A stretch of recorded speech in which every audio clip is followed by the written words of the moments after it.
Welcome to the Slop Farm. Enjoy the video. In this video, I will show how to take off a Jeep Patriot door panel. First, gather your tools, including a trim removal tool, a Phillips head screwdriver, and a flathead screwdriver. Make sure your window is completely rolled down.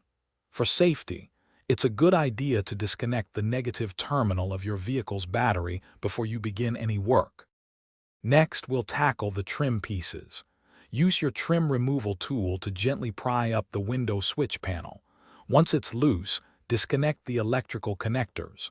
You'll find screws underneath this panel. Remove them. Also, check the door handle recess for any hidden screws and take those out as well. Now, it's time to detach the main panel. Starting from the bottom edge, use your trim removal tool to carefully pop out the plastic clips holding the panel to the door frame. Work your way around the sides.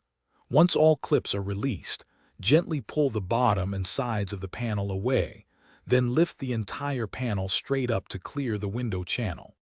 With the panel mostly free, you'll need to disconnect the door handle cables. These usually unclip or slide out. Also, look for any other electrical connectors, like those for the door light or speaker, and carefully unplug them. Once everything is disconnected, you can completely remove the door panel and set it aside in a safe place, ready for your next step. Thanks for watching. Consider subscribing if we helped you today.